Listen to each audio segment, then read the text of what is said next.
What's up, everyone, and welcome to the Slam Sessions right here on YouTube. What's up, everybody? How is everyone? I'm Albert Albanese, and I figured I'd stop in for about an hour and not tell anyone I was going to go live so AJ Allen Boy can yell at me. And once he does that, then, I feel like maybe I've successfully done this live stream the right way. But then again, King Super, King Kaido, what's up, guys? How are you? Look at that. 2 kings in the chat to start off. Can't get any better than that, right? And 2 likes immediately. You guys are the best. Not too bad, King Super. Not too bad. Things have been good. I hope you guys are good. So I wanted to, I was going to announce that I was going to do this, but I kind of, Andy Ruiz, what's up, buddy? I kind of, was going to do this on Thursday, and then work stuff kind of came up, and then I actually was going to go take a walk, as I've been trying to get myself back into shape. But apparently in New York, it's a little chilly out right now, and it's supposed to get a little bit warmer later. So I think I'm going to go and run and do that. Mr. J Jr., Vinny Montaigne, what's up, guys? How are you? Mr. J, you're not going to get any negative flack from me for being a Raven mark. I love Raven, especially ECW Raven. And congratulations, Vinny, the PS5. That's awesome. I'm an Xbox guy myself, but I'm not going to go out and get the new one until those prices start getting knocked down. I'm not usually the guy that runs out and gets the first set of anything. I'm actually going to upgrade my phone pretty soon and get the Samsung Galaxy 21, but I wanted that first wave to go out so that all the negative stuff that usually happens in that first run kind of the kinks are worked out. So, Albert, thoughts on two-night takeover? Okay, I guess I think that if WWE was I think the WWE is really tipping their hat that the internet has been going really crazy with this. The WWE NXT will be moving to the Tuesday nights now on USA thing. This was the way to almost like dispel those rumors, because if that was going to be the case, I would assume they would have gone live Tuesday and Wednesday, put the Hall of Fame on Thursday, and then had SmackDown and then WrestleMania. So for me, the announcement that we're getting TakeOver over 2 days, and we're doing it on Wednesday, Thursday instead of Tuesday, Wednesday, in my opinion, and also coupled with the fact that we got, there's AJ Envoy. I was just talking about you. I don't think you followed me on any semblance of social media, so I didn't think you were going to be able to know when I was going to go live. Not that I announced it until 5 seconds before I got on here, but at least you're here. So, but like I was saying, I got, I got a little bit weirded out that WWE wouldn't go that route. So I think that we're not going to get Tuesday nights on NXT. And both of those announcements that they made this past week with the NXT tag titles and the 2-day takeover, I would have thought one of those would have been, if NXT was moving nights, they would have said it, because it's supposed to happen immediately after WrestleMania. I have a feeling that they're not going to make a big programming change like that without a solid month of them screaming in your face that they're going to change. So I don't think they're going anywhere. And you know what? I'm just going to throw this out there. I don't think they need to go anywhere. I think that this war that everybody talks about is completely fake and falsified in everybody's heads, and it's all about the fans. The boys in the back don't care, and we've heard this from multiple people on both sides. Nobody cares in the back. Everybody wants everybody to do well. If NXT does well, that's great for the people who are there in NXT, and they're great for people who are in AEW who are actually friends with people who wrestle in NXT, and vice versa. So the war isn't happening in the locker rooms. The war is happening on message boards and on Twitter. And one of the reasons why I'm on here today is because of how toxic of a cesspool Twitter is. But we're going to get there in a couple of seconds. Real quick, let me catch up with the chat. Yeah, listen, Mr. J Jr., ECW Raven to me was absolutely great. I don't think WWE had any idea what to do with the Raven character. TNA did a pretty good job with it, though. King Super, I don't blame you. I would be petrified getting it. I mean, the only thing you can do is just, yeah. I don't blame you. I would put it in a bag and then put that bag inside of another bag, then put that bag inside of a box, and then put that box inside of a bigger bag. Yeah, Vinny, TakeOver is going to have 4,000 people in attendance, which is great. I'm not crazy about the 75,000 people that are going to be in Raymond James Stadium for WrestleMania, but I also think that, we are getting a little bit more lax on the COVID restrictions. There are everybody's pretty much opening back up. If they can do it safely, fine. It's been what I've been saying about everyone. AEW's had fans for months, and I've been saying the exact same thing about them. If they can do it safely, fine. Raymond James Stadium is huge. 75,000 people seems like a lot in one area. So that's a little scary, but I'm hoping that they have some sort of they have a plan in place. And I'm sure WWE is going to, because they don't want to, look, and I'm not trying to call anybody out on this, but a lot of people call a lot of things that people have attended COVID spreaders. I'm not going to name names of people who have been named there, but that's something that people have been bringing up. If we're talking about that, we're talking about COVID spreading. I hope that the WrestleMania isn't one of those things that winds up being that. Masks, I'm sure, are going to be mandated. I'm sure that everybody's going to be spaced out as best as possible. And let's just hope that everybody can be safe. And I'm going to be really happy to hear fans inside of an arena one more time. I mean, look, WWE's done a great job with the Thunderdome, and AEW's done a great job with a live crowd. But to have that many people there is going to feel really nice. Yeah, King Kaido, 100%. It's a Twitter war, and that's all it's been. Andrew Ruiz, I don't know if AEW's nepotism is the problem. I think that AEW's major problem is its actual fans. And we'll get into that in a little bit, but I think AEW's fans are actually the worst part of AEW.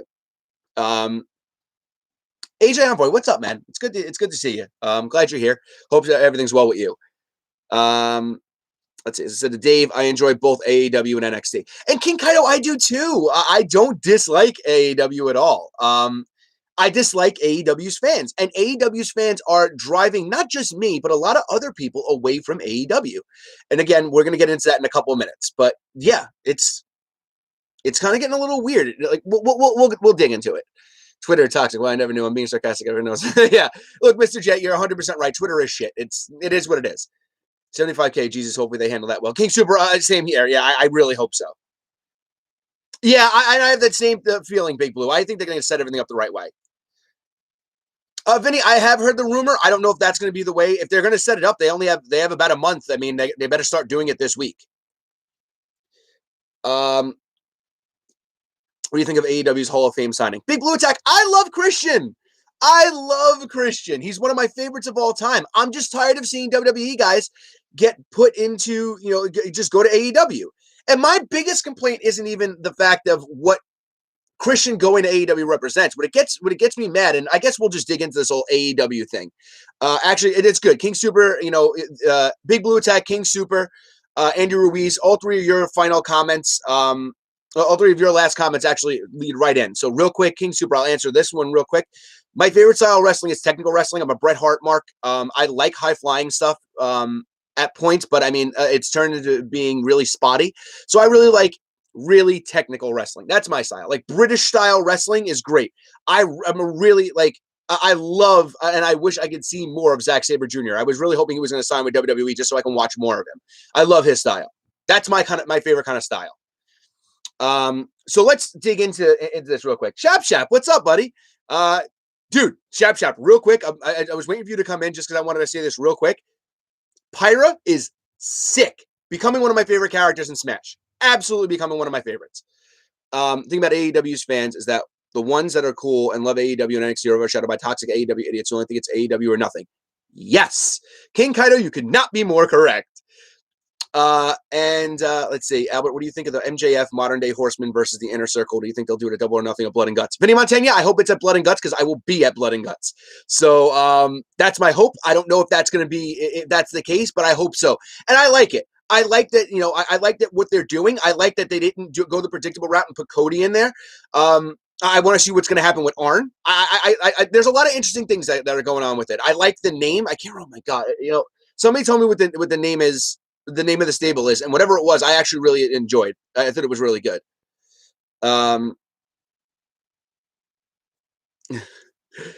Yeah. Shap. I agree. They did really well with that, and I like that the switch is very quick, so I can go from one to the other. Like even like mid jump, if I'm being knocked off the screen, I can kind of switch out and still make like a final jump. Their up B jump isn't too good, but on either character. But even still, I like them both. All right, so let's dig into this now. So the fans there are a bit much. Andy Ruiz, you're right. And AEW, King Super, you had said that AEW almost got you off of AEW. I'm off of Twitter. I stayed off the platform. I wouldn't be watching the product right now, and I can't blame you. I really can't. Let's also anti-WWE fans because AEW is progressive. Been real. Cody Rhodes won't let a union start in AEW. Look, there's a lot more to that than just doing it. AEW is doing the right thing in a lot of different ways, but they're going to very soon learn that they can't run their company the way that they're running it. WWE tried to run NXT the way that they ran AEW. When they signed Samoa Joe to his initial deal, it was, hey, you can work indies too, but you just have to make NXT your priority. And then after like 2 months, they're like, hey, remember that whole thing when we said you can work indies? Yeah, we're not doing that anymore. And I think NXT is going to get there because somebody, and I'm not going to, the WWE diehards, the AEW obsessed wrestling fans need to get a lifestyle. Wrestling does draw in a lot of people who don't have much going on. Very true. But, AEW is going to run the risk of having Mox appear in Japan or the Bucks appear in Japan. And all right, so maybe I won't say Mox. I'll go with Mox and I'll go with Omega and the Bucks because they're champions. And what if Nick Jackson gets hurt in a match in Japan? What if Omega gets hurt in a match in AAA? They're going to make it soon. They're going to have to realize that they're going to have to make AEW and their show the priority because they're losing money if their champions or their talent goes down. I really only watching old stuff, just learned about the history and what the fuss is about with these matches. Recently, I watched Flair and Steamboat matches in the CM Punk versus Chris Hero 90-minute match. King Super, that's awesome. See, I like that as a wrestling fan. Going back and really finding what, like, people, and I know that you're probably younger than myself and Dave, and me and Dave talk about, like, this whole thing. And the Punk Hero match is sick, AJ. If it's the one that I'm thinking of, and King Super, correct me if I'm wrong, is this the IWA match where they literally tear the building down? Or is this the 90-minute, or is that a different match that they have? Because I know there's a 90-minute match, and I don't know if it's the same one as them. Like, it's like the last ICW match in the building, and they like literally tear the building apart because the building was going to be like demolished. So it was a cool match, and if it wasn't that Punk and Hero match, the 90-minute match, I've seen them both, or just it was just as good. Ron Hawthorne, I did catch that, and I am not a Tony Khan fan. I absolutely don't. I don't like the way Tony Khan handles some of his business. I'd like Tony Khan because Tony Khan is, look, if I was going to be in Tony Khan's shoes, I'd be the exact same way. Probably, with his television character, I probably put myself on television much more. Let's just, be honest here. But I loved that he did that. This girl was literally taking full AEW segments, talking over them, and then decided that she was going to get mad. That was it. The 2 out of 3 falls match. Yes, then the tables match. Yeah, both of them were great. Anything with Hero and Punk are going to be great. So, and like I was saying, though, she's showing the entire show. If anybody does that, you shouldn't be, your stuff should be taken down. And not only did she do that, I could be okay if, like, let's just say Tony Khan came across this and was like, all right, they're showing the full Shaq match, but you know what? She's being really cool about it, and she's hyping us up, and she's telling us where they can find us, and it's almost like free advertising. So, okay, we'll let this go, and if people didn't see it live, it's up there. Okay, great. She crapped on him the whole time. Look, you know me. I'm not a guy that, comes onto YouTube to tear people down. I like coming on YouTube and being positive. I don't like being negative. So, yeah, I don't blame him at all. I think he handled it the right way.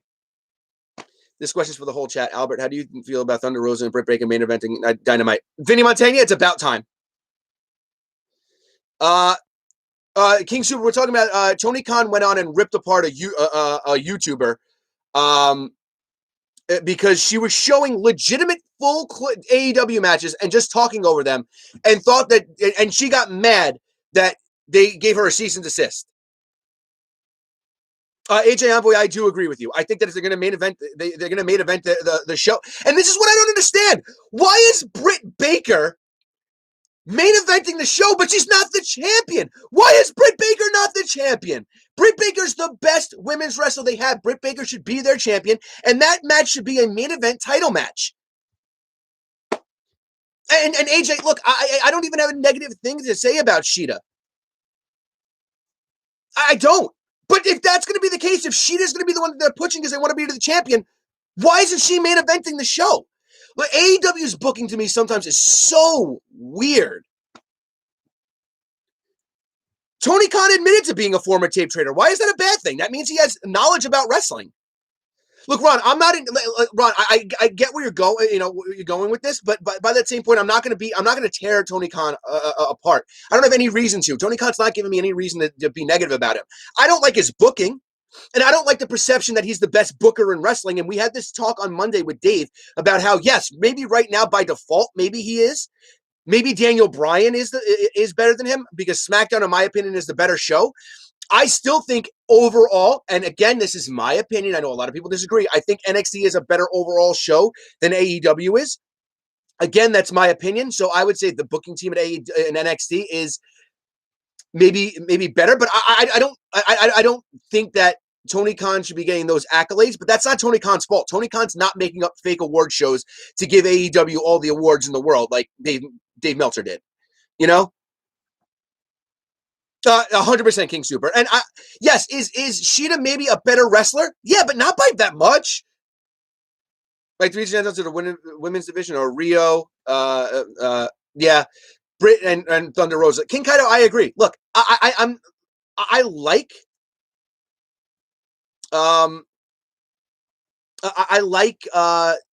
Anna Jay. Unfortunately, she's hurt. I think she's going to be great at one point.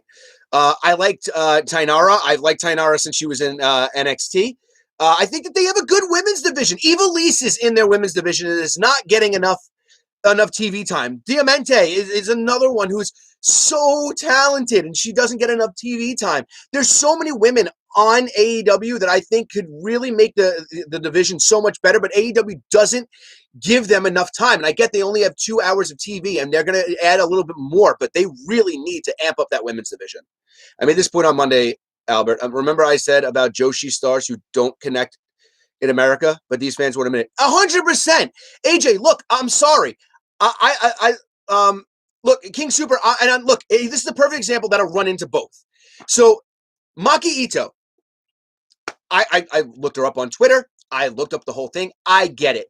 If that's your thing, if you like being talked down to by a cute woman, cool. Hey, everybody's got their kinks, right? If that's your thing, great. It's not for me. I don't think Maki Ito is good enough in the ring for everybody to be making this big deal about her. Is she cute? Yes. Does she have a character? Absolutely.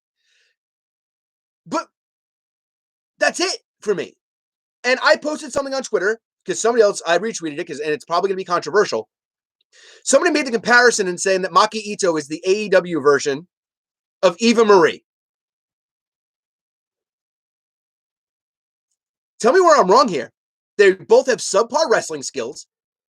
They're both only over because of their looks. And anybody who liked them is just because of their character work. Nobody likes them because of in-ring work. So my whole thing about that is that are all of you people who are wrestling enthusiasts and wrestling purists, and you can just give me great wrestling, and that's all I need? Or is it that you really do need characters? Because Maki Ito did not get over because she's great in the ring. She's not. Eva Marie didn't connect with wrestling fans because she was great in the ring, because Lord knows she's not. The funny thing is that when Maki Ito wrestles, nobody chants, you can't wrestle at her. Because what? Because she's Japanese and because, she got over on Twitter? But when Eva Marie came out and busted her ass and got trained by Brian Kendrick and tried, that's all she got. Tell me where the fairness is in that. That's American wrestling fans hating American women and the American view of what beauty is, but liking the Japanese version of the exact same thing. That's what it boils down to. And King Kaito, yes, 1,000,000 times, yes, I want both. I want a character and I want ring work. Why is that so bad? Why is that so hard to find? Why is it so bad to know that a guy can wrestle and be a good character, or a woman can wrestle and still be a good character? That's what wrestling is founded upon. The reason why we liked all those guys back in the day was because they told a good story in the ring. And look, I hate Hulk Hogan's guts, but Hogan could tell a story. I hated the story he told, but you got to admit the man told a story. I hate the story Ultimate Warrior told, but the man told a story. And AJ, I was going to go into like the Attitude Era and beyond after that, but perfect examples. The Rock. Yes, was The Rock not the greatest technical wrestler in the world? Yes, sure. I agree. The Rock wasn't a technical wrestling genius, but he was good enough in the ring, and those matches with Austin are absolutely iconic. Eddie Guerrero, Kurt Angle, great performers, excellent wrestlers, and great characters. We don't need either or, we need both. And I'm sick and friggin' tired of seeing people rip apart people like Bray Wyatt now because the WWE buried Bray Wyatt. Bray Wyatt's not the same character anymore. I don't care if the WWE completely craps on him. He comes out the next time, every time, as bad as every card he ever gets dealt, and comes back and still gets everybody talking. There are still people on the internet that are still complaining about the Seth Rollins finish with Bray Wyatt. If that hurt his character so much, why is he still selling more merchandise? Why is he still the most talked about guy that's that's around in WWE? Why is his segments always the talk of the internet? Because he's still over, and wrestling fans just want to think that WWE can do one thing wrong and kill an entire character. And if that's the case, how the fuck is Jon Moxley and Kenny Omega not killed after that horrible ending at Revolution? If that would have happened in the WWE, they would have said that both wrestlers got killed in that. The WWE failed, and that's it. I'll never support Moxley and Kenny Omega ever again. That's the exact same reaction. And I'm sick and tired of these whole, hey, one bad match on one good wrestling show doesn't make the entire wrestling show bad crowd, when that's all they do is say the exact same thing about WWE. It's absolutely ridiculous. If a WWE had the exact same main event and they had the exact same happen and they had just as good of wrestling on the undercard, they would have said it was one of the worst pay-per-views of all time. But because it happened to AEW, it was totally fine. Thank you, AJ. If it happened in WWE, we know what's going to happen. And King Kaito, you're right. That's why we're not going to see another Macho Man. And it's not just the talent's fault. The WWE is doing a disservice to a lot of their talent because they're not letting them get over organically with the fans. Look at what happened. Every time we have somebody who's getting over organically, it's on Raw Talk. And all we keep seeing from these people on Raw Talk is them coming out of their shell and being themselves. Peyton Royce, Apollo, Cesaro. These people are on Talking Smack and on Raw Talk, and they're coming out of Ricochet. Yes, King Kaito, another one. They're kind of best promos of their life.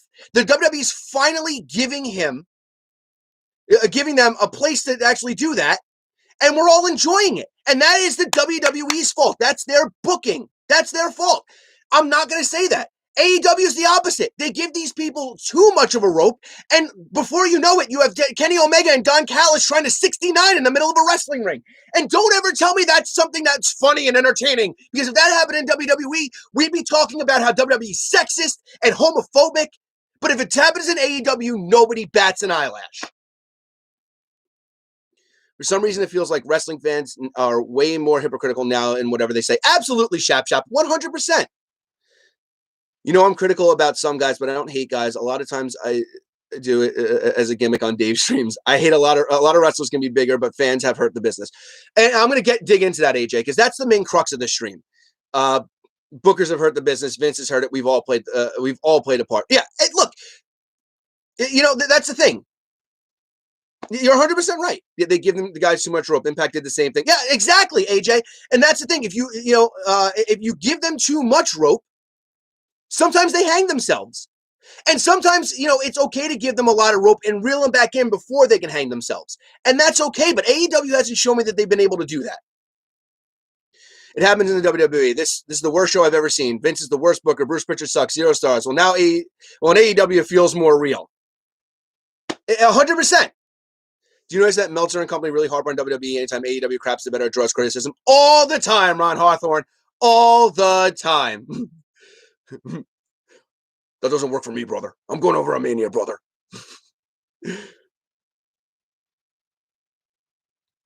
It's okay to crap on WWE and AEW fans. Like, you can talk trash about both. Yeah, exactly. I will talk trash about both companies when they both deserve it.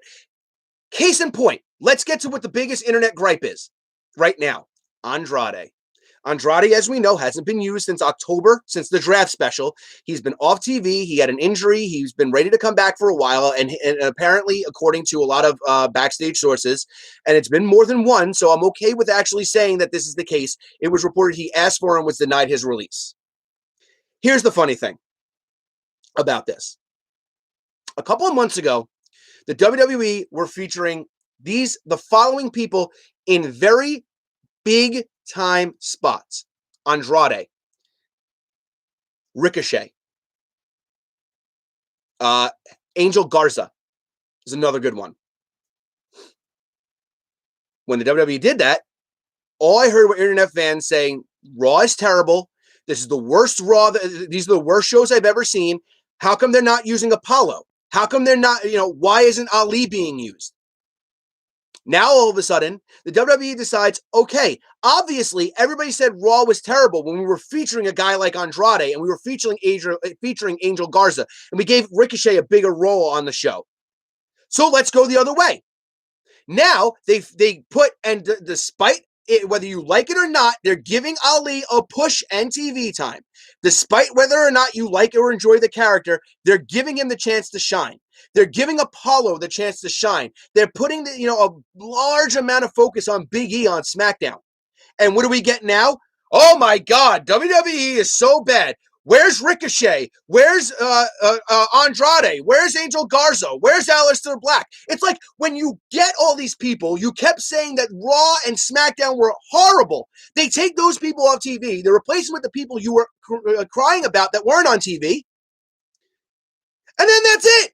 You saw crying again that those other people disappeared. There are a finite amount of spots on the show. That's it. There can't be anything more. They only have 3 hours of Raw and 2 hours of SmackDown. Can those segments be used better? Yes. Can they feature more people on that show? Yes. Have they done it in the past and they've shown that it works? Yes, they have. The problem is, at the end of the day, what's up, Muhammad? At the end of the day, wrestling fans are never satisfied. And if I'm Andrade, I'm pissed too. But the one thing I saw that, really, really got to me more than anything else was this whole thing of WWE is a prison. WWE is a prison and they're just holding talent so they don't go anywhere else.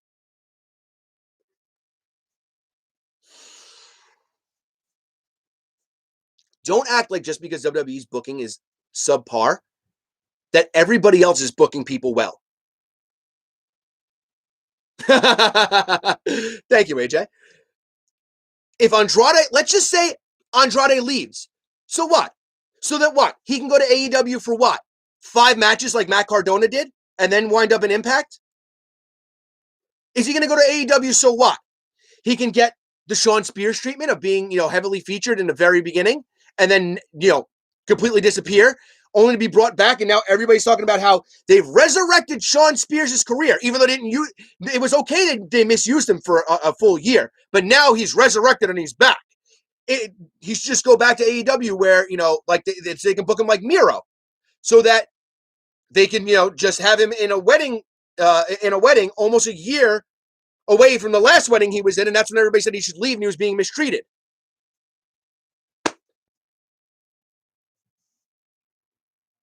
Yes, Andre, you're right. You're 100% right.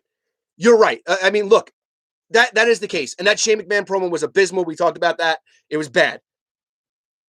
But, but that's my thing. Like, no one going to AEW from WWE, it's either they're pushed to the moon from the beginning or they're lost in the shuffle. That's it. Like, it's one or the other. Why would you want Andrade to do that? My other thing about it is that if you're going to call WWE a prison, how many people don't get featured on AEW weekly? Why is it so bad that Aleister Black and Andrade and Angel Garza get taken off of TV for a little while? And look, let's just think that, hey, look, we don't have anything for them. We need to repackage them. We need to find something. I would rather them be off TV and have WWE actively looking for something for them than them be on TV and just losing all the time. Because you'd bitch and moan and complain about that too. Great. Here we go. Here comes Andrade, another guy with a great promise that they just turned into a jobber. Isn't that what everybody would be saying? Come on. I think Andrade has absolutely every right to be mad. Andrade should be used. He's great. He's worked his ass off to learn English. He's worked his ass off to get better in the ring. He's had excellent matches against guys like Humberto Carrillo and Rey Mysterio and obviously Johnny Gargano. So why are we going to get mad about the fact that we're going to, that Andrade, why wouldn't we be mad about Andrade's not being used on television? He absolutely should be used. But that's no guarantee that a talent of his caliber is going to go somewhere else and he's going to get used well either. Let's look, you guys are bringing up New Japan in the chat. New Japan's booking has been horrible lately. They just got rid of a title there. I think Gato's doing a big disservice to them. We've seen how bad AEW's been doing with some ex-WWE talent. If he goes to Impact, yes. I mean, if he went to Impact, he probably would be world champion because he's that talented. But then what? WWE is going to see him again and try to scoop him back up?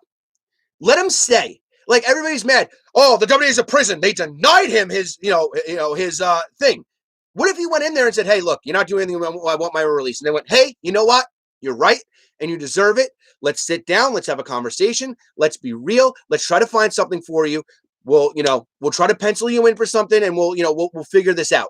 And maybe he said, okay, sure. But we all just think that he went in there and said, I want my release. And Vince McMahon said, well, buddy, can't have your release now. Just go sit on the sidelines like everyone else. We don't know what went backstage. That's it. Simple as that. But to sit here and call WWE a prison when 95% of AEW workers don't get used on television every single week is lunacy to me. Because most of the people that say that are the same people that are like, Andrade should go to AEW. WWE is a prison. When was the last time that, I don't know, half the AEW roster was featured on Dynamite? Dark doesn't count. That you had guys from the AEW roster that were weekly on TV. No, it's the same guys almost every week. Every week you see the Dark Order. Every week you see Adam Page. Every week you see Mox. Every week you see Omega. Every week you see Team Taz, Sting, and Darby. Every week we see the same people. The only people we see are the people who lose. Those are the people who are different in the show. The people who are different are the ones who just lose. It's like they put the Varsity Blondes on there. That's great. We know they're going to lose. They put Bear Country on TV. We know they're going to lose. They put Top Flight on TV. We know they're going to lose. Why is it okay that they're being booked as jobbers in AEW? And then on the complete opposite side, when WWE does something similar, it's totally okay. None of it makes sense. And that's what wrestling is right now. It's this hypercritical internet fan base that thinks they know how to book a wrestling show better and overlooks the exact same things in AEW's booking and rips on WWE about it. I've had folks who aren't Nigerian who told me I should be a fan. Look, I like Apollo. I like that he's going. I like that he went full bore with it. He was like, you know what? Screw it. I'm not just going to be a descendant of Nigerian royalty. I'm going to be a descendant of Nigerian royalty, and I'm going to go full force with the scarf, the accent. His gear is different. I love the new Apollo. I think it's great. I think the gimmick's great. I think that he went reverse Kofi Kingston, and I think it's perfect. It is exactly what he needs. Because the accent, for me, is like hypes it up, because when he turns babyface, he can just tone it right back down and be like, I can just be Apollo now. I don't need to be this. Yeah, and I'm not offended. How is the accent offensive? I don't understand that. How is a man of Nigerian descent doing the accent of his ancestors offensive? Is there anybody British in the chat? Because if I did the entire chat and I talked like this, would anybody be, anywhere near offended? Or is there anybody Russian in the chat? Because if I tried to do the entire stream just like this, to talk like I am Russian, is anyone offended? Why is an accent offensive for some people, but an accent isn't offensive for other people? I don't understand that. It doesn't make any sense to me whatsoever. It's the weirdest thing to me. That's not offensive. He's Nigerian. If it was going to offend anybody, it would offend him. If he's comfortable with doing it, I'm pretty sure that other people who are of Nigerian descent, like AJ Envoy has been saying, he is of Nigerian descent, and he's not offended by it. Why are we telling AJ what he should be offended by? Stop! Please, for the love of God, stop. I like the Spear Shap Shap. I think it's cool. It adds something. Maybe some don't want to believe that AEW has fallen into the same holes as WWE, that AEW wasn't the company they wanted, and they just can't believe it. EJK, you're 100% right. Ben Espinoza, what's up, buddy? You're 100% right. Look, I'm 100% behind that. I think that AEW has failed to live up to everybody's expectations, and now we're in that because AEW's been around for such a short while, and everybody wants it to be exactly what they wanted it to be. Everybody's going to be very lenient on it, which is fine. Totally okay with that. I'm totally fine with that. Give them the benefit of the doubt. Let's do it. Let's give them the benefit of the doubt. That's fine. But you also can't not critique them because they're not going to get better if you keep telling them that everything they do is okay. Look, I'm going to be honest. I thought that the whole explanation was stupid. I think it made Eddie Kingston look bad. I think it made Mox look bad. I think it made Omega look bad. I don't think it did good for anybody. But everybody's sitting there and going, and look, I get it. Eddie Kingston's promo was phenomenal. It was so good. Eddie Kingston could sell ice to an Eskimo. And 100%, his promo almost made me forgive everything about it. And then I sat back and I thought to myself, no, that doesn't make any sense. What purpose would that be for Kenny? How does it make sense that Eddie was, the excuse was, I went back and thought about the panic attack I had. If he would have just said, hey, I had a full-blown panic attack, maybe I would have been like, all right, that's creative. Very much creative. I didn't like it. I think all they needed to do was have Tony Khan come on social media and just say, hey, we know you guys are upset. We know the main event wasn't what you wanted it to be. We know the ending was a dud. Pun intended. We're sorry. We tried something and we took a risk and we thought we had it all done and worked out the right way. But hey, you know what? On live television, some things go wrong. We apologize. And if anybody was offended or, were mad about the way that the show ended, we promise and strive to make sure that the next time we advertise something and we promise something that we will fully deliver. And that's it. Every AEW fan would have went crazy. The first thing they would have done is they would have said, look at how transparent Tony Khan is. He doesn't insult the wrestling fans' intelligence like Vince McMahon does. Vince would never get up in front of television or in front of people and say that kind of crap, and they would have ate it up and they would have been saved. And yes, Kaido, 100%. I brought this up before. Omega and Callis to me made it even worse. The whole 69 thing was the stupidest thing that I've ever seen in the history of life. AJ, no, Kenny Omega literally making fun of Eddie Kingston covering Mox, laid on the ground in the middle of the ring and kept yelling at Don Callis, 69 me, 69 me. But WWE is juvenile and trash. Come on, guys. Like, really, how many excuses can you make for AEW at this point? Call a spade a spade. When things are bad, call it bad. That's fine. I've called 100 things that WWE has done bad. I've called 10 of them bad in this stream. What if Edge versus Roman becomes a triple threat with Daniel Bryan? Ben, I'm going to stop you right there. I don't want it. I want Daniel Bryan. I want Daniel Bryan to be in the main event of a WrestleMania so bad, of another WrestleMania. I really do. Not this one. Not this one at all. It's not right. This isn't the right one. I think that I want Roman. I just want Roman and Edge. I want Roman to beat Edge. And that's it. I think Edge should. Everybody's like, Edge shouldn't come back, and he shouldn't lose if with all the. Yeah, he should. He's the older guy. He should put the younger guy over. That's the way it should work. And Spear versus Spear to me is a better sell than Spear versus the Yes Movement. I think Bryan can work with Seth. Oh, Kaido, yes, please. Give me Bryan and Seth at Mania. Give me Bryan and Nakamura at Mania. Give me Bryan and Cesaro at Mania. Give me Bryan and Pete Dunne at Mania. Give me Bryan and Adam Cole at Mania. Give me Bryan and any member of the Undisputed Era at Mania. There are so many people that Bryan can work with. I don't think he needs to be in the main event this year. I think next year, if they told the story about how they build it up from like SummerSlam, this is going to be my last WrestleMania. I don't have that much time left in me. I'm a dad now. Yada yada yada yada. Sure, I'm all about it. Not this year. This year's not the year for it. AJ, I'd love to see Lashley and Brock too. I'd like to see Lashley, Brock, and Drew in a triple threat. I do want to see Lashley versus Brock one-on-one. I can wait till SummerSlam or, I don't know, anybody else, really, any other time. But let's get back to where we were. The other thing that's really been getting to me is, look, I love Christian. Christian is one of my perennial favorites of all time. I'm a bigger Christian fan than I ever was an Edge fan.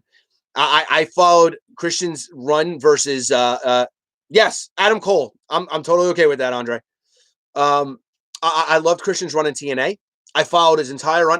I almost stopped watching TNA at the point when Christian debuted. I didn't like the way they were booking a lot of people. I thought that they were making a lot of bad choices. And then when Christian came in, I was all about it. I loved it. AJ Envoy, I will get there 100%. We're not getting off the stream until I cover that. So I liked it. I did. I thought it was and Big Blue Attack. That's what I'm getting right now. Christian coming in and being immediately inserted into the world title picture is the exact same fucking thing as Goldberg walking in and getting a title shot. Why is it okay that Christian can do it, and it's not okay that for all these months that Goldberg did it, or Brock did it, or people bitched and moaned and complained that Edge was getting a world title shot and main eventing WrestleMania and won the Royal Rumble already, and he's not, before he even announced he was coming back full time, which we've seen he's been on almost every single show, almost every single fucking week. I love Christian, but the hypocrisy and bullshit between wrestling fans is absolutely at an all-time high. It's not okay that Christian walks in and immediately becomes a top contender if all you've done is bitched about WWE bringing people in and making them a top contender. Don't defend when one company does something when you've just ripped apart another company for years about doing the same goddamn thing. It's the most hypocritical thing I've ever seen. Ever. And look, people are going to be like, well, he's not going to get a title shot immediately. The first thing he did was have a program with the world champion. He shouldn't have come in and debuted against him. He could have came in and debuted against Jericho. He'd have came in and debuted against MJF, Adam Page, Wardlow, friggin' Luchasaurus, Lance Archer, Eddie Kingston, Moxley, anybody, Sammy Guevara. I don't care who.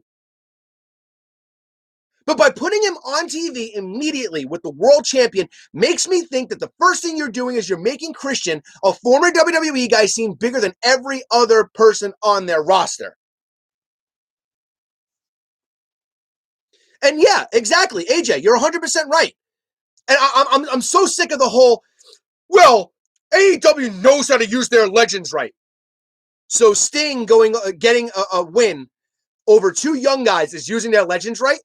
That was okay. It was totally okay that Sting comes in and beats two young guys.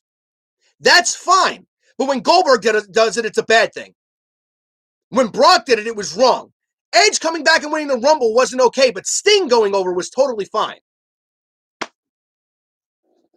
Come on, guys. It's absolute hypocrisy.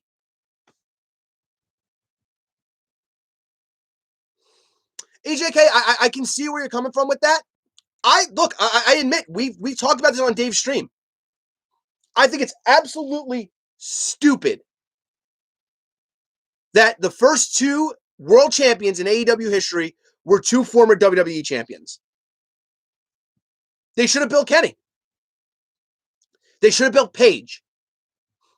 And Dave brings this up all the time. Remember the first ever announcement of AEW? What was the stare down for the World Heavyweight title? Pac and Paige. Neither of those guys has sniffed the main event scene pretty much since then. How is that? It's like, hey, and look, I was even okay that Pac was a former WWE guy. That was fine by me because he was young and he was talented and he's good and he deserved the spot.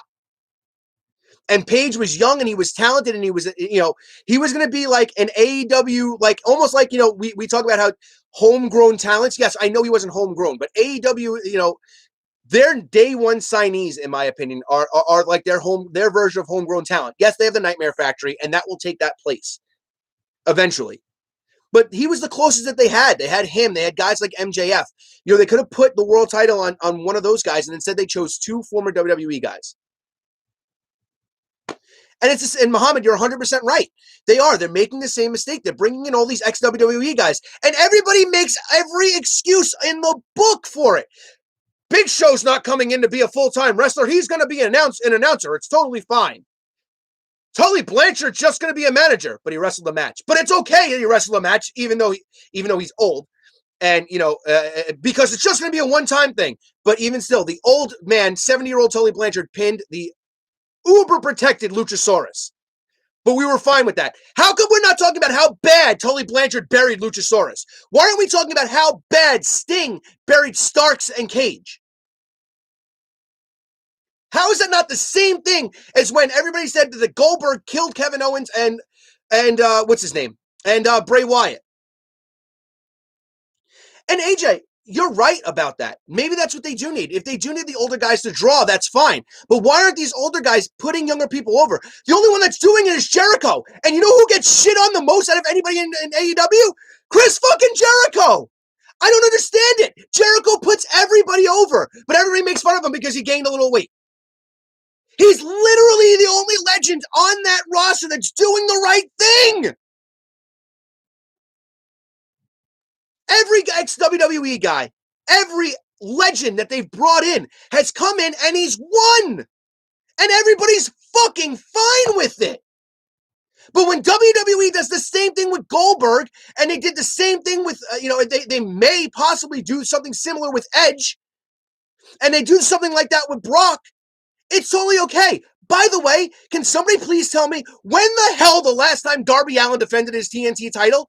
Because we all got mad about Brock taking off how many months for defending the title. I don't remember the last time I saw Darby Allin defend his title either. And he's on TV every week. And maybe I'm wrong. Maybe he did recently. I don't watch AEW every single week. I watch, as much as I possibly can. Maybe he did recently, but I don't remember.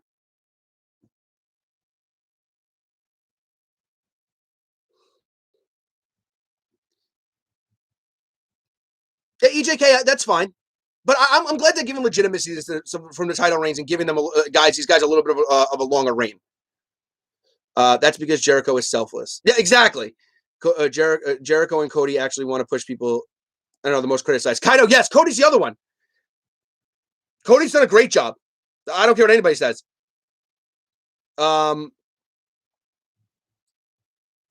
And yes, King Super, you're 100% right. And yes, AJ, I know he just wrestled Scorpio Sky this week. I'm saying before that, though. Yeah, exactly, King Super. How come we're not sitting there saying, how is Team Taz going to come back after losing to such a legend and being buried? How can Luchasaurus come back after being buried by Tully Blanchard? Nobody says anything like that, though. It's crazy to me. In their defense, they used the WWE rub to cross over and bring awareness to the company in the beginning, Jericho and Mox, but they should have built Kenny. Exactly. And the veteran, you're 100% right. By the way, 85, if that's the year you were born, best year in the world. if you're going to sit there and you're going to bring in WWE talent, Muhammad, thank you for joining, man. I know we're definitely on two. I think we're in two different time zones. So good night. And that's the thing. Like, if you're gonna just you're gonna want to bring in these guys, that's fine. I have no problem with them bringing in Sting. The problem I have is that they put Sting in the same spot every week. Team Taz comes out, Sting interrupts. Sting comes out, Team Taz interrupts. Team Taz comes out, Sting interrupts. And it was that over and over and over again. Like, give me something a little bit different. They gave me they gave me physical interaction, the two go home shows, and that's it.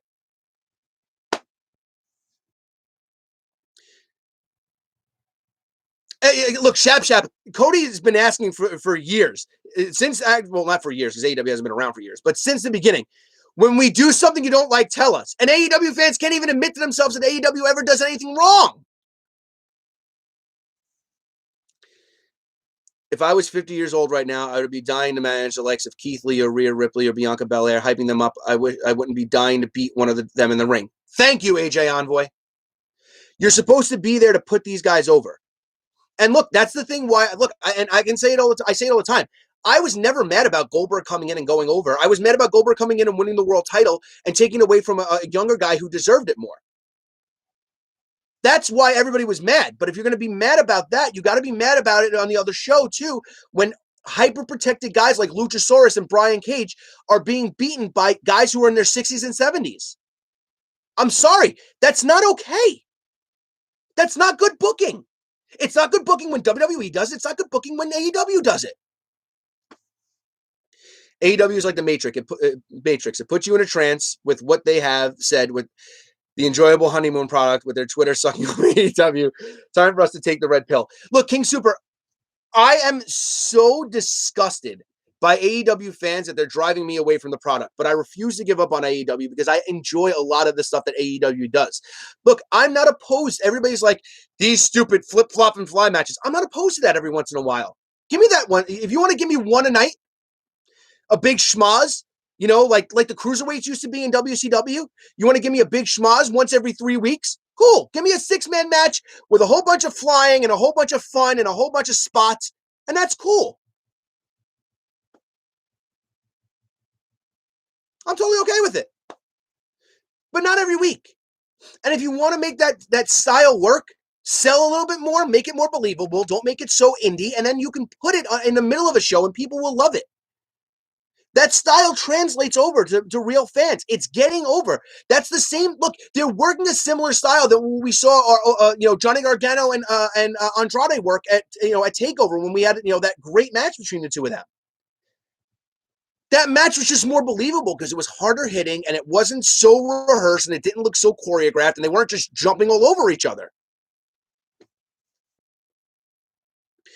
Do you remember when Austin lost to Bruno Sammartino and Rock lost to Verne Gagne and when Triple H lost to Lou Thesz in the height of the Attitude Era? Yeah, me either. No!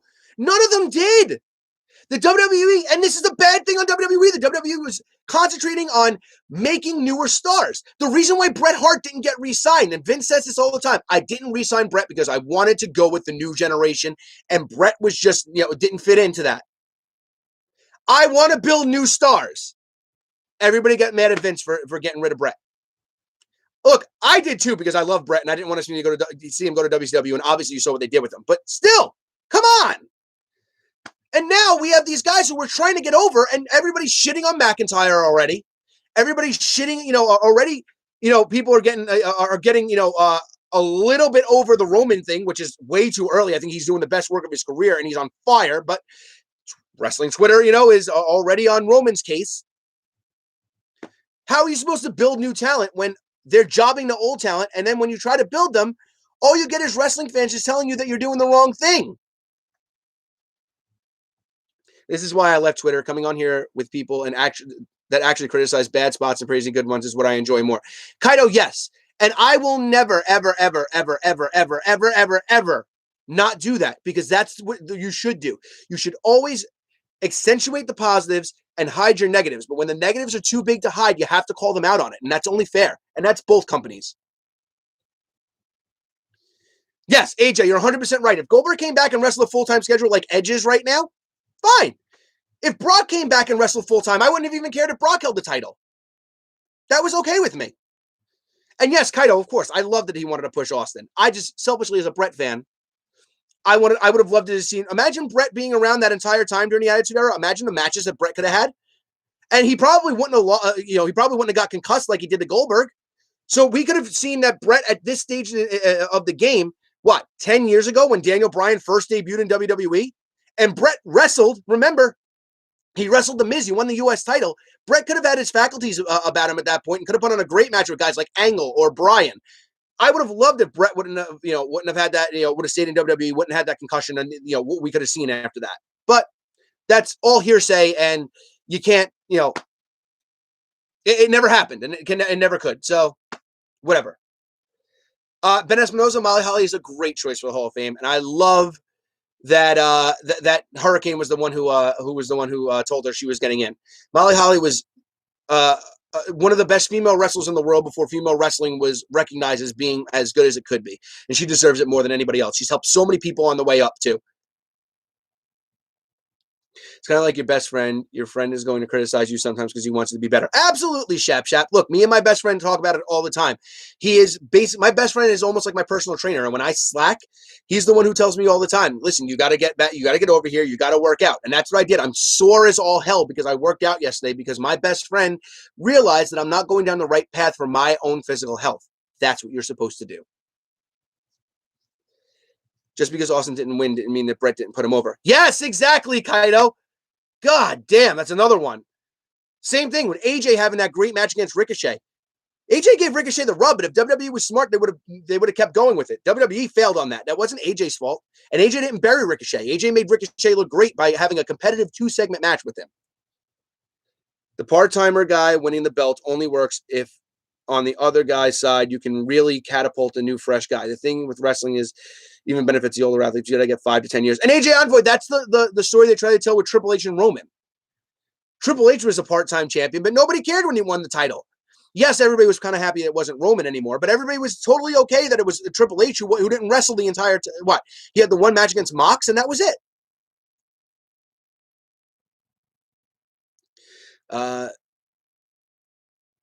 Yeah, Ron, I'm with you. That video was great. Glad you're working out, Albert. I want you to get some. Listen, I'm going to get 26-inch pythons just to beat Hogan. See, look at that. I'm starting to get there already. We're getting there. Ben, she did get her head shaved by Victoria, and that was mighty ballsy of a woman to do on television. Yes, Shap, they are. They're doing two Hall of Fame classes. I'm hoping that this year's Hall of Fame class is smaller. And I hope that it's like they announce like one like mega star, like Rock or Taker, to be inducted this year. And they have like maybe Molly Holly and maybe one other person. And then, so they don't take away the steam from everybody else from last year. Real fans criticize. They want the product to survive and they want to see the heights of the Attitude Era. And they see that. Hell, I see that in the company. Tighten up, and I believe it can happen. Absolutely. Look, King Super, you're 100% right. And it's not just WWE. Both companies have it. The problem with AEW is that they don't appeal to casual fans. It is what it is. And if they're trying to appeal to casual fans by highlighting older wrestlers, I understand that. But tell us that. And stop telling us that you want to be an alternative. Tell us that you want to be the number one brand overall. AEW, look, the one thing I can say is that AEW did come out and say we don't want to be the be-all, end-all. We just want to, satisfy our customer base. And to be honest, as bad as their booking has been, they've done it because their fan base hasn't turned on them. And they haven't said a lot of negative stuff. And, we even saw with, that Shaq thing drew like close to 1 million or over 1 million. But, none of those casual fans stayed. And that's a big deal. The casual fans need to stay. It's the same thing. We can talk about WWE using Bad Bunny and how great it is that WWE is using Bad Bunny. But if fans aren't staying and watching, then Bad's not doing good business for WWE. I personally don't mind it. I don't care if he wrestles at WrestleMania. It's fine by me. I don't care if he stays on TV forever. But if the idea is that they're only doing this to give, because they want outside viewers, it's not working.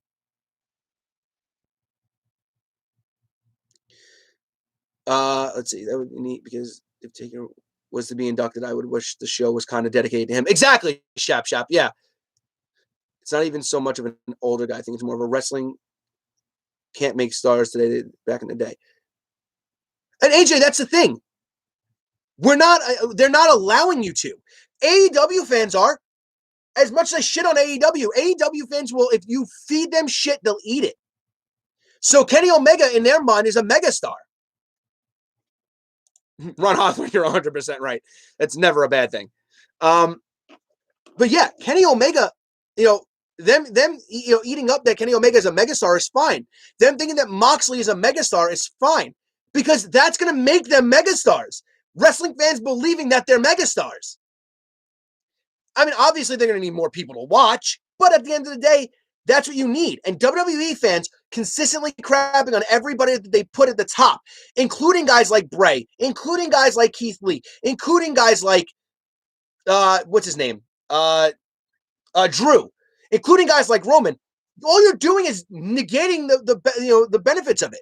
And I'm sorry, I'm not looking at WWE to see a guy who's, and I love Finn Balor, but I don't think that casual wrestling fans are going to buy Finn Balor as the next megastar.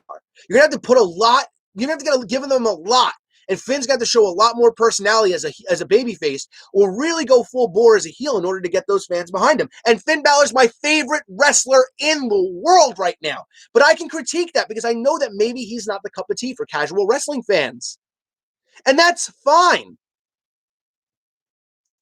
We have to get out of this stupid mentality that what we as wrestling fans want is not the same as what people that we want to get our shows better, bigger ratings want.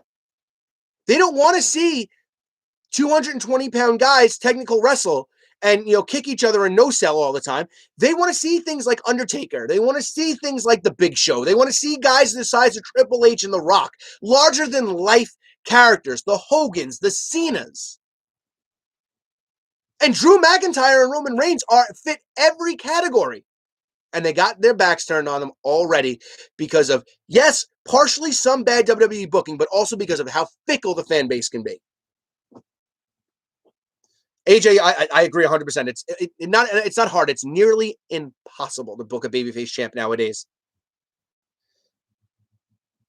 And AJ, we all nitpick, and that's fine. Being nitpicky is fine if it comes from a place of being your opinion. In my opinion, I don't like the excuse that AEW gave for the end of Revolution. A lot of other people did. That's my opinion, though. And if you want to, nitpick, if that's not your thing, that's fine. But you can't sit there, and that's why I go all the time with this whole variety thing. And King Kaido, you're right. You use the word variety. That's exactly what we need. Eric Bischoff says it all the time. Wrestling should be a buffet. And I'm sick and fucking tired of hearing wrestling fans look at WWE, see a bad match, and say this whole fucking show sucked. Meanwhile, the main event a Revolution was an absolute dud, and all anybody kept saying was one bad spot and one good match doesn't make the whole show bad. Yet that's the criticism they give to every WWE show. I'm begging you for consistency. That's it. That's all I want out of wrestling fans is consistency. Look at AEW the exact same way you look at WWE. Put them both under the exact same lens and let them be critiqued the same way. And I guarantee you, AEW, to their credit, will probably listen. If wrestling fans got on Twitter and immediately crapped on the idea of a 61-year-old Sting beating Starks and beating Cage, AEW would probably make it up to them. If AEW fans were pissed that Luchasaurus, who has been highly protected, I don't believe had been pinned before this whole debacle with Tully Blanchard happened. If AEW fans would have been, been like, hey, look, I get it. It was fun and it was great, but hey, maybe make Marco Stunt eat that pin. I think AEW might have been smart enough to actually say, all right.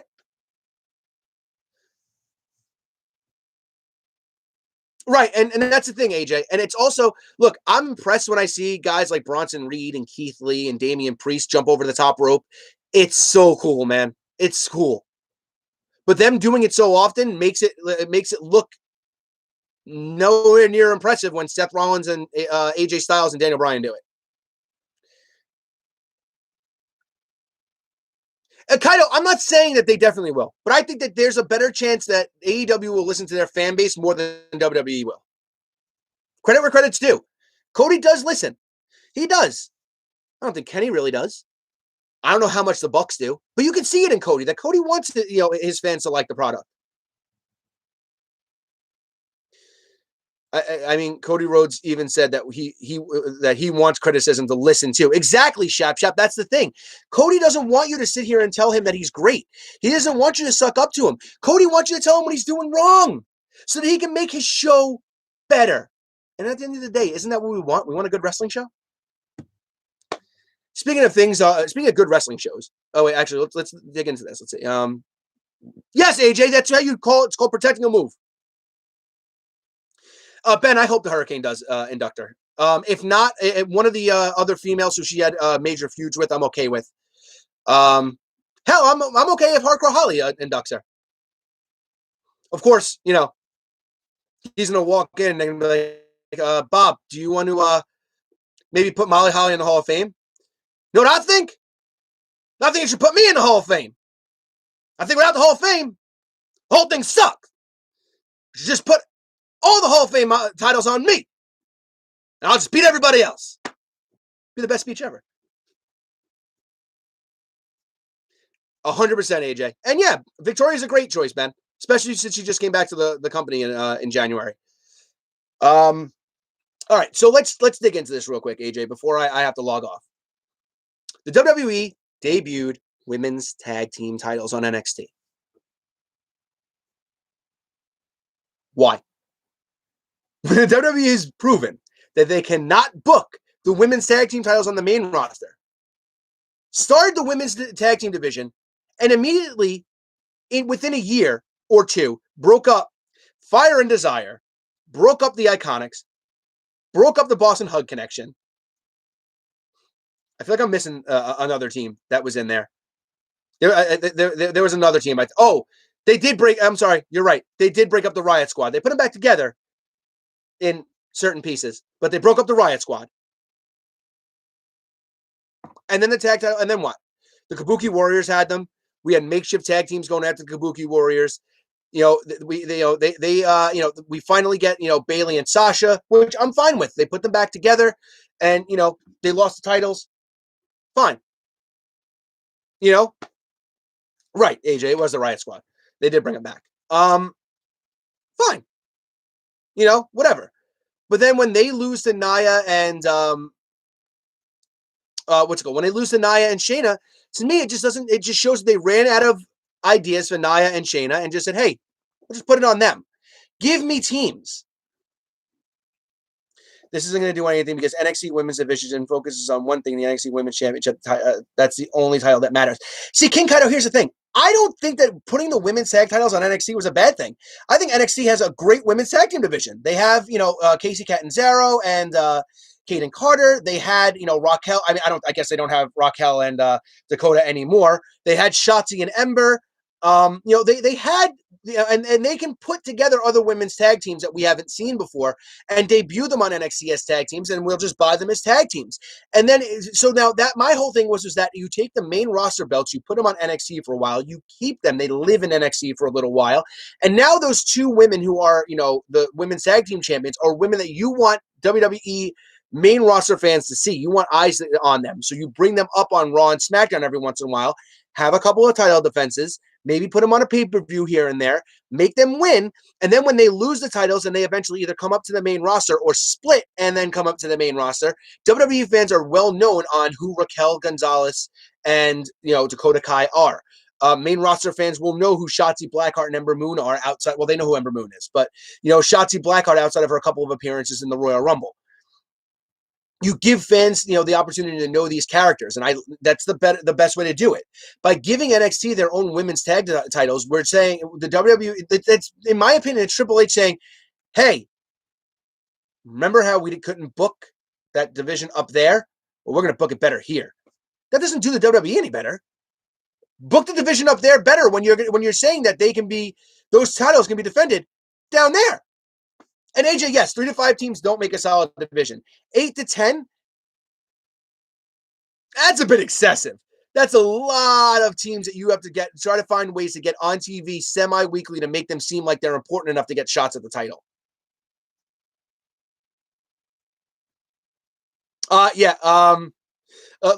Shap, just by the way, I love Sami Zayn, and this character's great. Damn, 10 likes too. You guys are awesome. God. What did I do to deserve how great you guys are? But yeah, like, that's my thing. Like, let those titles live. Yeah, 5 to 7 is fine. Yeah, I'm okay with that. But let those titles live in NXT for a little while. And take those women who, now, we've been hearing rumors that NXT is going to get a third hour. And not a third hour added on, but like an extra show. And that might be a network exclusive. And it's going to be like the NXT of what we knew as NXT was. It's going to be, one of those things where we're going to have the younger, performance center talent kind of living in that space. And that's a great way to start building your women's tag team division. Yes, AJ, I'm not saying they don't. They definitely do. But they have enough talent to, they also have Mercedes Martinez and Aaliyah too. So that's a fourth team. They have other teams. Is Mercedes Martinez still being managed by Robert Stone? I don't remember. I think Robert Stone's got somebody else. I can't remember. Oh, Indy Hartwell and Candice. Like they do. And those are like real women's teams with backstories and understandings as to why they're teaming. So, that's 5 or 6 right there that they have in NXT already. Plus, they just hired Killer Kelly, Cora Jade, a bunch of other really talented women, some women who I haven't seen a lot of. By the way, why has it gone under the radar that WWE signed Blake Christian to NXT? I know that kid wrestled twice, and I was like, holy crap, this kid's incredible. He does a 450 while he has a guy laying on the top, across the top rope. Like, you do a slingshot suplex and you leave the guy just like laying across the top rope. He does that, comes on the top and does a 450 to a guy laying on the top rope. You know how much air you need to do that? Kid's crazy. He's going to be great. And yes, King Kaido, 100%. They should, especially now that travel restrictions are opening back up, bring some NXT women's talent and tag team talent over to the United States too.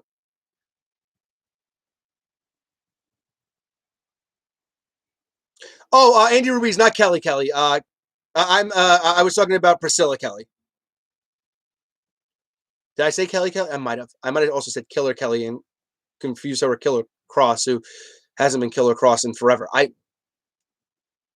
It's early. See, Kaido, I don't know a lot about Ben Carter. Blake Christian, though, I just saw him wrestle in Impact, and he was sick. Like he it was in a 6-man match, and even like at that point, I was like, for my first instinct was, who's this guy? And then he wrestled, and I was like, whoa, who's this guy? And I love that. That's my favorite thing. My favorite thing is discovering new wrestlers, and not knowing who they are, and immediately looking at them and going, meh, and then seeing them in the ring and go, oh, okay, thank you for proving me wrong. Match 1. But yeah, look, I think that NXT will do great with the women's tag division. I think that for the next year or two, they'll book it pretty solidly. It's going to fall apart a little bit after that. And I hope that if that's going to be the case, they decide to merge those titles. Yeah, AJ, you're 100% right. You're right. And that's the thing. WWE just doesn't care as much about tag team wrestling. And, we used to remember NXT as being a haven for tag team wrestling, and even that's gone downhill now. I mean, like, it's been rough. We had the Undisputed Era as champions for a very long time, and that was in a very crowded and very good NXT tag division. Then the Street Profits won the titles, and I feel like that, since, it was like, we had that tag team, that re-renaissance of tag teams like Street Profits, Viking Raiders, what's their names that just broke up with oh my god, why can't I think of their names? Oh, this is gonna bother me. I can't think of it. It's horrible. They've been off TV for like a couple of months, and I can't even remember what the hell their team name was called. The whole group with Gunner and Blake and Cutler. They had them down there. They were starting to team up Aleister Black and Ricochet. They had a good tag team division, and then all of a sudden, all those teams just evaporated or went up to the main roster or went. Heavy Machinery 2 was also there. So they had like all those tag teams, and then man, they went down. Not AOP either. You know what I'm talking about. Gunner and I'm saying Gunner like his old TNA name. Jackson Riker and Steve Cutler and Do Unto Others. Those guys. Why can't I think of what their tag team name was? This is so bad. Forgotten Sons. How easily they were forgotten. That's sad. Oh, I feel bad now. I forgot that their name. That was their name. That's, oh my god. That actually makes it even worse. I'm actually a little bit ashamed right now. I'm not gonna lie, guys. But yeah, they had like all those tag teams down there, and now like it just out of nowhere, it was like they're gone, and it was like they were putting together Riddle and Pete Dunne, and then Pete Dunne, can't come to the United States, and then Thatcher comes in, and then all of a sudden it's like, wait, the only teams in NXT right now are Legado di Fantasma and Breezango and Fabian Eichner and Marcel Bartel, who are technically NXT UK guys. It's not good. The future of the tag division doesn't look good either, because when you have such a small sample size of teams in NXT and WWE keeps breaking apart all the, all their top tag teams, it's not good. And look, AJ, you'll be happy to know that I am into September of last year on NXT right now. I finally now, and I watched this match as a standstill alone, just prior to, just because I wanted to see it. I was at the pay per view. What was it? NXT 30. So yeah, it was good. The McAfee. I'm sorry, I was reading and not talking. The McAfee Cole match was better than the Shaq match. I'm sorry if anybody doesn't want. That's the second time I watched the match, and I wanted to watch it again. I was going to skip over it because I had seen it already, but I wanted to watch it again just specifically to compare it. So I watched it again. It was better than the Shaq match. The Shaq match was good. Don't get me wrong. Best celebrity wrestling match ever is the Pat McAfee match, though. That match against Adam Cole. Not even, and look, when I get to War Games, I'm sure that when I rewatch that, I'm gonna be impressed again. But that one-on-one match with McAfee and Cole was phenomenal. And Ron Hawthorne, I feel really bad for poor Wesley Blake. A Jannetty and 2 tag teams. Right, AJC? I told you, I'm getting there. I'm scared now. I'm very scared that when the network gets pulled down, that they're not going to have all the NXT shows on there, which is another thing. By the way, sorry, WWE, you really pissed me off. You're going to not only take the network off of a standalone app and go to Peacock, which, look, I'm fine. I'm getting Peacock. I already got, by the way, they're running a deal for the network. You pay $9.99 for 4 months on your initial, for a premium on your initial run. Look for it. Look for it on the, when you look at Peacock, if you want to sign up. I just signed up. You get charged the $9.99 for 4 months. It's the best deal you can get. So, look, I'm glad. I love The Office. I love everything else. But you're going to tell me that all the stuff isn't migrating over there immediately? And, it's okay. It'll be there by the summer. Nah. I am a day one WWE Network subscriber. I subscribe because I want all the new shit and I want all the old shit too. Excuse me. Like, coffee's giving me heartburn. And yeah, look, honestly, AJ, I was all for this whole merger, but now I'm hearing rumors, and again, these are internet rumors, and I don't know if I believe them, that Peacock is going to be selective about what stuff is going to be put on their app, and we know how the Attitude Era used to be. But by the same point, we also have the Monday Night Wars documentary is already on Peacock. Look, as long as they're not like going out and taking segments out and stuff like that, I'd be okay if we waited until September, August to get everything on there. It'll be a hell of a birthday present for me. But I'm not happy about this at all. And now I'm gonna have to like take a couple of days off and cram every episode of NXT in before they switch over, which is like a month. I'm gonna take like a week off just and just consistently do nothing else but watch NXT because I need to catch up. So this is really bad for me. And I don't know. NXT might be on there. Maybe I don't need to, but I want to just in case. So I'm not happy. WWE's really, really pissing me off with the way that they're handling this network thing. It should have been a smooth transition. If you can't tell me that you aren't able to take your entire library and transpose it from the network onto Peacock, then at least leave the network open for people who had active subscriptions and let that stay up and functional until all the stuff gets migrated over to Peacock. I don't think that's that much of an ask. The network is still alive in every other country. Keep it alive in America until it's completely all the way over there.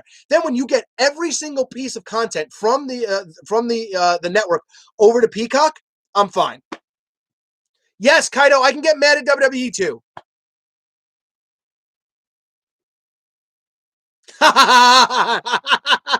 AJ Envoy, I believe you. That sounds like something Dave would say. As a matter of fact, please remind me if we get together. We're probably going to do a Monday stream again this week. Dave told me last week he's probably going to be free. Super Ermac, what's up, buddy? Yeah, Shap. This is starting to, and here's the thing. I'm not mad at Peacock. I'm mad at WWE for entering into a deal that could potentially take stuff away from me. If you're gonna tell me that Peacock can't air everything, then don't put your network on Peacock. Put it on something else. Put it on Netflix that doesn't have a viewer. Maybe they don't really have much of a viewer a content or just look. Disney is doing this whole thing now, and look, whether we agree with it or we don't, they're putting things in front of certain movies like Peter Pan. They're saying, hey, look, these may have some racial stereotypes that aren't cool. So you might want to watch this with your kids or explain to your kids why this isn't right. Do the same thing for the WWE stuff. Don't take my stuff away. I'm already mad you edited all the ECW stuff, and I know WWE because of licensing had to do it, but damn, it's hard to watch an ECW pay-per-view on there sometimes. Broken spine, Super Ermac. What happened to you? Sleep deprived down there with you, because I've been sleeping better since I've been working out heavily, but that maybe that'll help you. But if you have a broken spine, you can't work out. Wait, does that mean you're on like a body cast? Like Jon Favreau in Friends when he was the Ultimate Fighting Champion and he had that whole big body cast thing going on? I don't know how many people are gonna get that reference.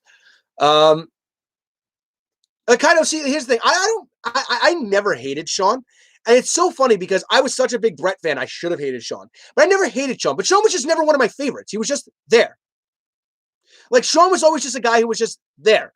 And I never rooted heavily for him, and I never rooted heavily against him. He was just okay, cool, Shawn. But I was always a bigger Bret guy. I was also a bigger Demolition guy than I was a Heart Foundation guy, and Bret became one of my favorite wrestlers of all time. Don't ask me how my mind works. But yeah, to put up a ribbon on this, because I don't know.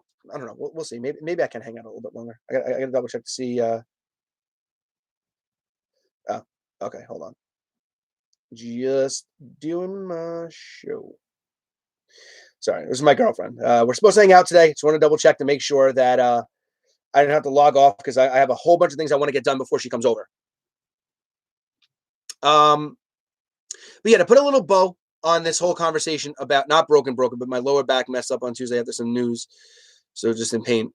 Super Ermac, man, I hope that, yes, AJ, thank you. The reference king. I like that. Super Ermac, heating pad. Absolutely a heating pad. Maybe some Advil. And if you're so inclined and you're one of those guys, something that I know that takes a lot, that can help you relax, take a little bit of pain away is a little, so maybe indulge a little bit for yourself. Maybe try to get some medicinally. If you don't like the high and you just like it, maybe some CBD, but you're gonna need something to really, take that pain away. And honestly, my lower back sometimes doesn't ever feel better because I've had lower back issues my whole life. Sometimes it doesn't ever feel any better unless I either go to a chiropractor to get a full adjustment and get like a hot stone, treatment on my back, or go for a full-blown massage. You might have to do one of those things. Those are the best things to do for when your back's hurting. But I know how back pain is. It's the worst feeling. I was in agony shoveling snow because we got a ton in New York and I wasn't lifting with my legs. Oh, it's the train. What's up, buddy? Oh, train, you missed my British accent before. So you could have told me how bad it was. But yeah, to put a bow on the conversation we were having earlier, though, AJ, I just don't. I think the NXT women's tag team titles will be booked well, but I just don't think the WWE women's tag team titles are being done well. So I just don't think that I don't think that it was smart. I think they could have just did the best of both worlds and kept the titles, let the titles live more in NXT for a little while. And when they needed they needed, and Vince was like, oh man, we really need these women's tag team titles back up here. We've rebuilt the division. Cool. I mean, let them, if they would have let them, let's just say they let them live there from WrestleMania to SummerSlam. That's fine. Just relaxing, took some major painkillers, just laying down, hopefully pass out soon. Super Ermac, I hope for your sake that's the case. If you're looking to pass out, You're probably watching the wrong channel because I'll probably get heated and start yelling in another 5 minutes because I've done that about 3 times already on this stream. So I'll try to keep it down for you. Train, how good are some of them? And how bad are some of them? The Daniel Bryan, I'm sorry, the Edge figure, the shirt, man. Everything else about that figure is great, but that shirt, oof, that coloring just looks like it's almost like they made it like skin color and just the Edge, exactly. The skin color, it makes him look like he's wearing. They put like a chest tattoo on him. Bad choice, but look, I collect both basics. I'm very weird with All right, cool, Suburban. I just want to make sure you're all good. So I don't. So the way I collect is weird. I collect basics to keep in a separate pile so I have everybody on the current main roster. And if there isn't a basic made, I get the I'll get the elite. I had to get the whole basic. I had to get the basic Scarlet, the basic Cross, and the elite ones because they both look so good. The Scarlet Chase, even as a basic, whoo, fire. They did a great job. And look, I know Bill McKenna loves his NXT guys. I know he probably crafted the heads and the molds for the elite ones, which is great. Karrion Kross and Scarlet look unreal. A lot of the ones they announced are really good. There's a lot of guys that I do have to pick up. So yeah.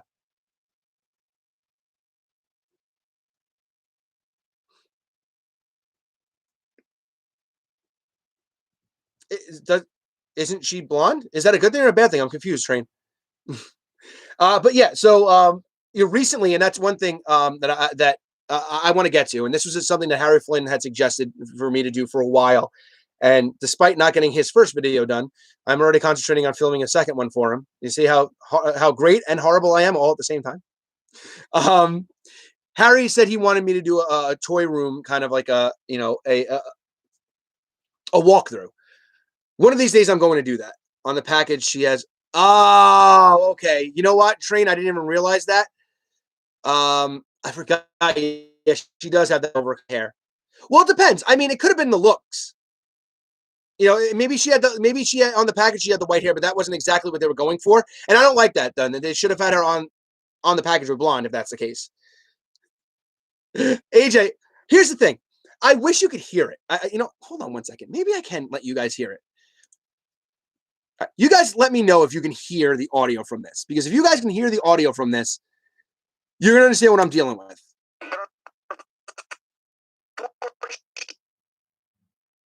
Evan Bourne missed the top rope airborne finisher, and Matt Hardy put him away with a twist. I don't know if you guys can hear this. Of fate. The next match is just fun to think about. The Miz and Moore.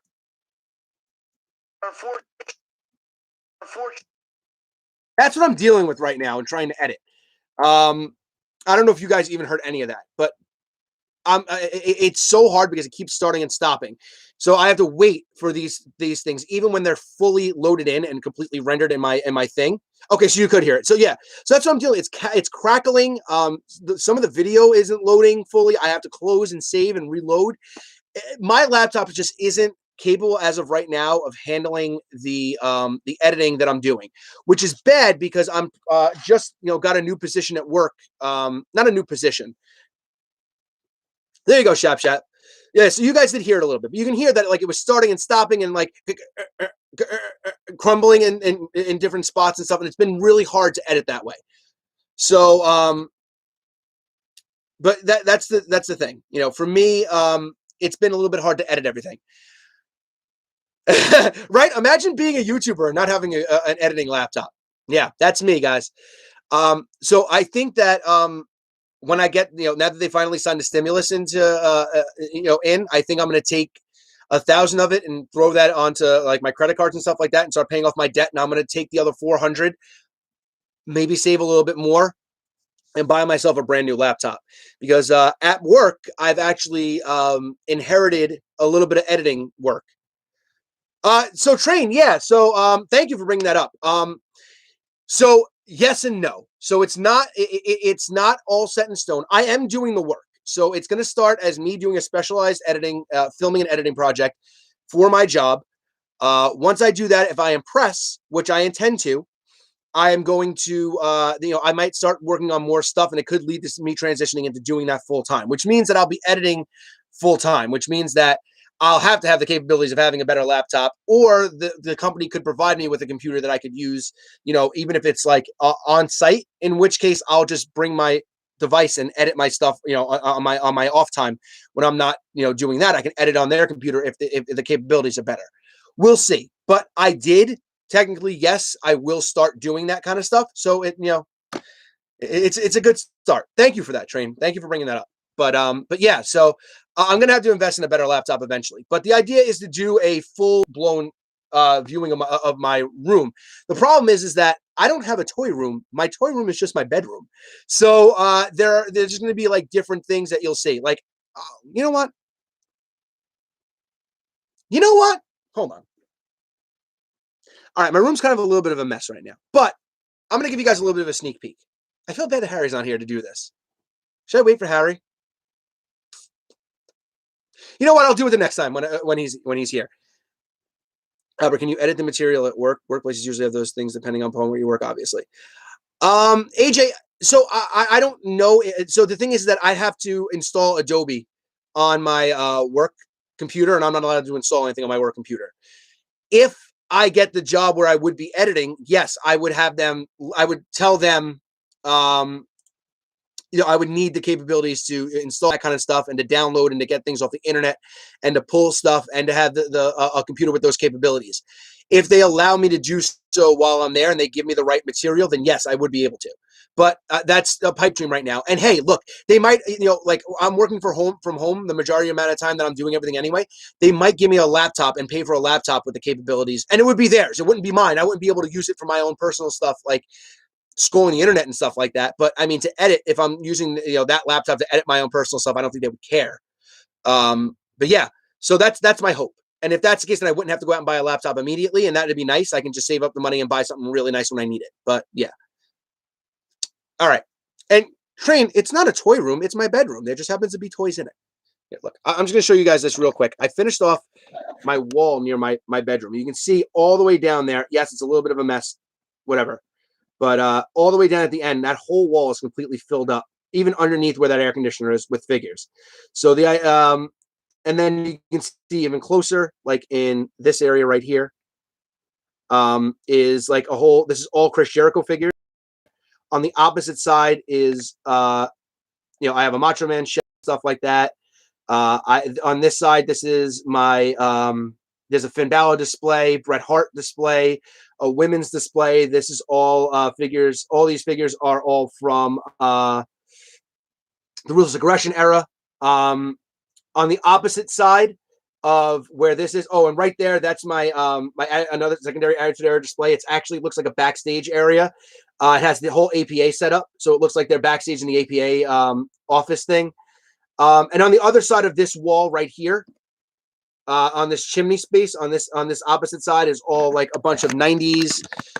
It's the Attitude Era, 90s, 80s tag teams, and kind of like almost like a kind of miscellaneous thing. So yeah, that's where I'm at so far. But on the opposite side of where like that the WCW, the Macho Man display is, I have an open spot where I have to build something. So yeah, hey, Train, if it was up to me, I wouldn't have it. It's the bane of my existence. If I could do one thing, if I had the money to and they said, hey, look, we're gonna give you an infinite amount of money to redo one thing in your house, I would make this room. I would move all the stuff that I had out of this room and let them knock the roof off of it and put up a square one, like a taller square one, so I can have shelf space in here. And I wouldn't need, and I actually would never even need to move. As a matter of fact, if these walls went fully back to the side of the house, I could probably put a bathroom and a small kitchen up here and live up here. I have like my own apartment. I could and put a private entrance. Forget about it. I never leave.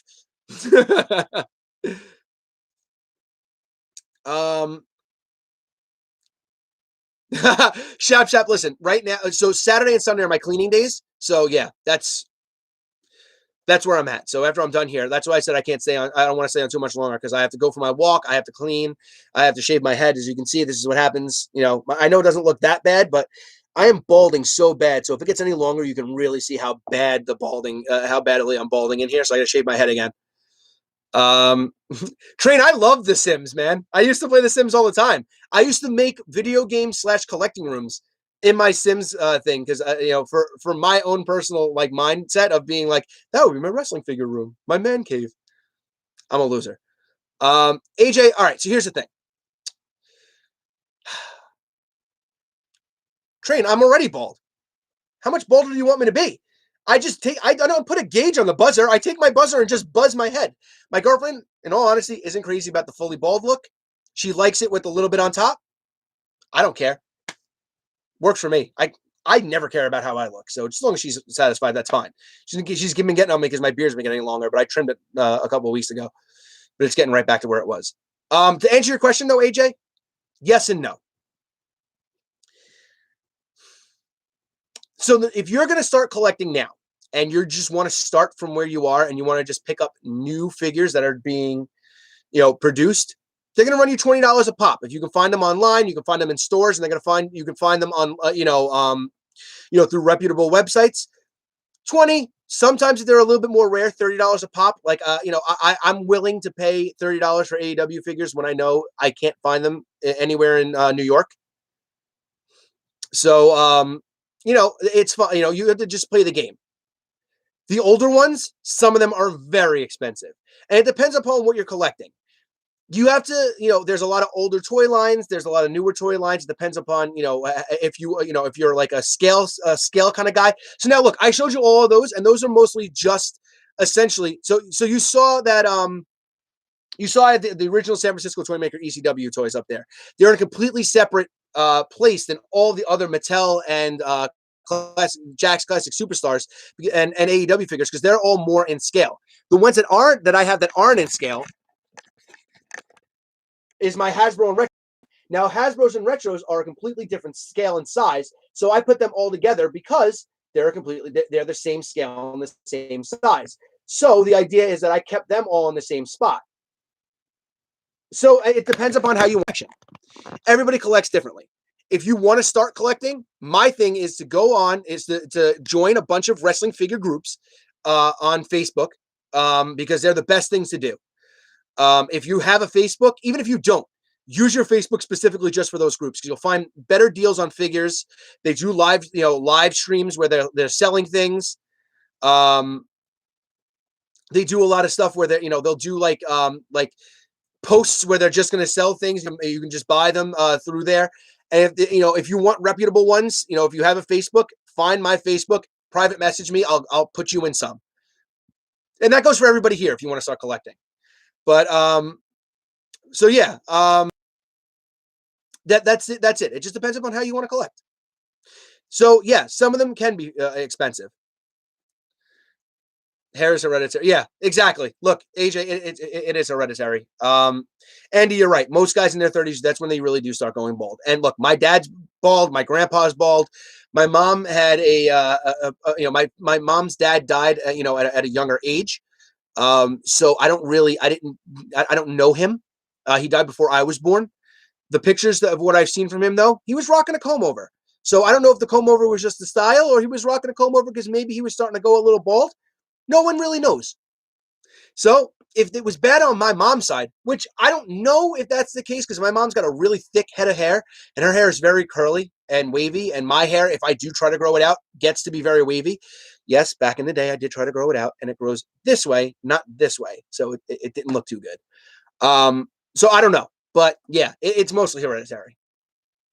I look, it is what it is. At the end of the day, I'm actually okay with it. If I wake up, I take a shower, I go like this to my head and dry myself off and I'm out the door.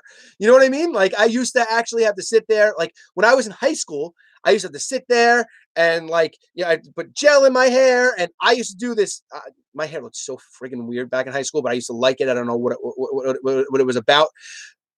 I liked it when it was a little bit longer. And if I shook it, it would get this whole almost like a mushroom cut kind of vibe deal, but it would be wavy and then but the only way it would look good is if I put the gel in it first and then shaped it the right way. It was a whole big ordeal and I had to do it every day.